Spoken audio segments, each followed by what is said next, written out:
Hi Stuart, I've got something for you. Oh, I know it's a bit early for Christmas, but this is very exciting. yeah, thought you might enjoy it. Wow. Go on, open it now. What? Rip here? Yeah. Really? Yeah. Go for it. Surprise!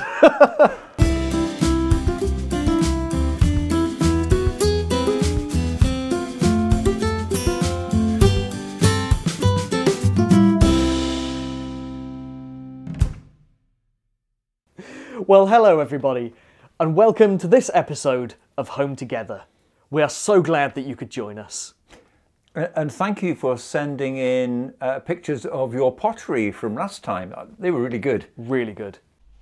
Here's a picture of Sandra's Love Heart Cup. Here is Leia's Wonderful Person. Donald's made a brilliant cow. Here's Archie and Elsie with their pots and candle holders. And here's Hayley Ann and George making some brilliant cups and pots. Now, over the last few episodes, we've been hearing some stories of prophets from the Bible, messengers from God, and of the messages that they brought. Some of those messages, and the way that they were told, were quite a surprise to the people. We have heard from the stories of Ezekiel and Jeremiah that God wanted to restore his relationship with the Israelite people after they had forgotten the agreement that they had with him, and that he wanted them to discover who he had made them to be, shaping them into something wonderful. Through another prophet, Isaiah, God told the people that his promise would fully come true through one person. A child will be born to us, a son will be given to us, he will rule over us, and he will be called Wonderful Advisor and Mighty God. He will be called Father who lives forever and Prince who brings peace. And he gave clues through Isaiah and other prophets about who this person would be. God will give you a sign. A young unmarried woman will become pregnant and have a baby. He will be known as Emmanuel, which means God is with us. Through the prophet Samuel, God told them that he will be a king from the family of the great King David, and he will be my son. And through the prophet Micah, a great king over Israel who is from ancient times will come out of the small town of Bethlehem.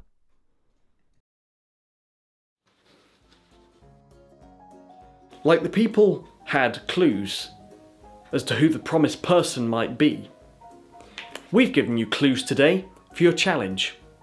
Use the clues above to work out the secret code underneath and let us know how you get on. So the people of Israel had all of these clues, but they had to wait for hundreds of years. Yeah. And to find out who they were pointing to. And they didn't know exactly who or what to expect or how that person would appear. No. Who that person was and when they were going to arrive was a surprise. I have another surprise for you, Stuart. It's not another present. You don't need to worry. Right. But some of the people who take part in Home Together have recorded the story of when the promised person did arrive.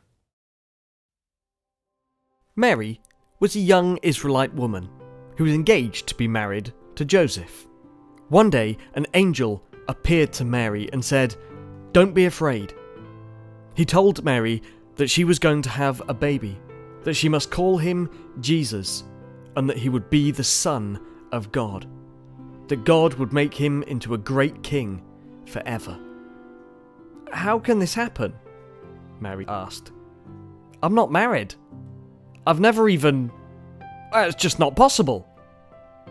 The angel told her that the baby would be from God, and that what God says will always come true. So Mary said, "Then let it happen to me, just as you said it would." Then the angel left her. Joseph didn't know what to do. Could he believe Mary? One night, as he lay in his bed, sleeping, an angel appeared to him in a dream. "Don't worry," the angel said. "The baby in Mary is really from God. You must call him Jesus, because he will save people from their sins." In those days, a list was being made of everyone. And so everyone had to go back to their family town to be listed.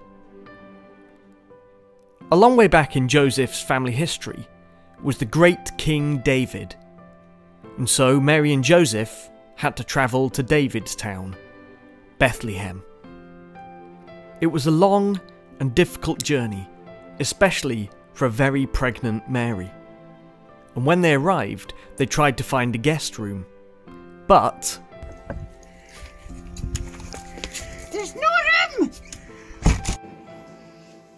No room. Rooms? No more rooms. But it was time for the baby to be born. And he was. And because there were no rooms, they laid him in a manger, an animal's feeding trough. There were some shepherds out in the fields nearby. It was night, and they were looking after their sheep, when an angel of God appeared to them and shone around them. They were terrified, but the angel said to them, "Don't be afraid. I bring good news. It'll bring great joy for all people. Today in Bethlehem, a Saviour has been born. Here is how you will know I'm telling you the truth. You will find a baby wrapped in cloth and lying in a manger."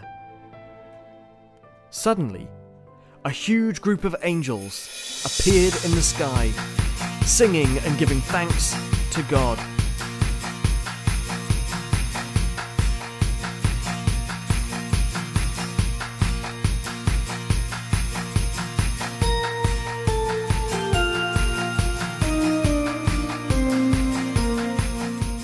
When the angels left, the shepherds said to each other, "Let's go to Bethlehem and see this thing that has happened." So they raced off and found Mary and Joseph and the baby lying in a manger.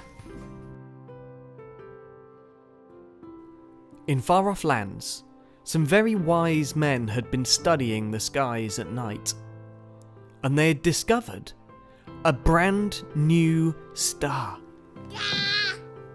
They studied their ancient writings and learned that this star meant that a new king had been born in the land of the Israelite people. So they prepared for a long journey and set off. They just had to see this new baby.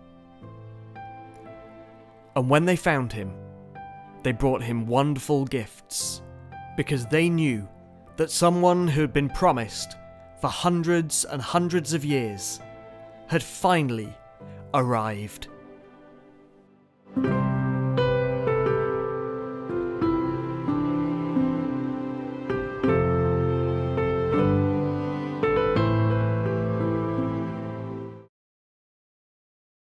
Well, thank you to everyone who took part in that. It was absolutely brilliant. We loved it.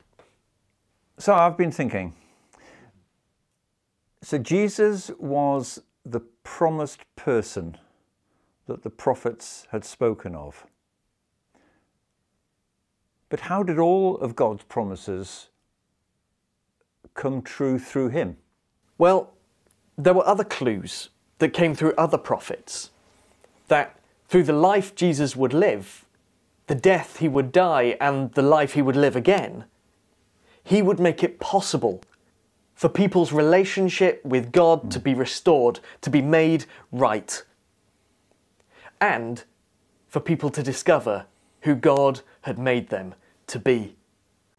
So no matter how you're feeling or how things are going for you during this season of Advent, we can be sure, as the angel said, that there is good news of great joy for all of us. We will be back in the new year with our next episode of Home Together. So for now, we'd love to wish you a very happy Christmas. Yeah, happy Christmas. Sarah will be along in just a moment with an activity for you to do. We really enjoyed watching that nativity. I hope you guys did too. Today in your pack you have a little kit to make some Christmas decorations. So we've got a salt dough mix and a nice starry cutter. You'll also have a paintbrush and some paint in there as well, and a wee ribbon to hang them up. And I'm just going to show you how to make them. So you're going to need a bowl and a spoon, and you're going to just empty your mix into your bowl. Then you need about 50 millilitres of water. Now if you don't have a jug to measure out, don't panic. What we'll do is we'll just put in a spoonful at a time until you get your dough right. So just add it in, maybe don't add all of it to start with, give it a little mix. Because you always add more water, you can't take any out. So I've added about 5 spoonfuls of water, so if you don't have a jug, that's a good kind of guess to start you off. And once you've got it mixed in, you might need to get your hands in there to bring it all together. So you might need to add a little bit more as you're going, get all the flour mixed in. Once your water's all mixed in, give it a good knead with your hands and you'll end up with a nice ball of dough. If you've got a rolling pin at home, you can roll it out. If not, you can just squish it down with your fingers and you can make it as chunky or as thin as you like, not too thin because it'll break up. And then you can use your cutter, cut out a nice star-shaped decoration. Mine's quite chunky because I don't have a rolling pin. And then before you cook it, just maybe take your paintbrush and poke a nice hole in the top so that once it is dried and ready, you can then hang it up.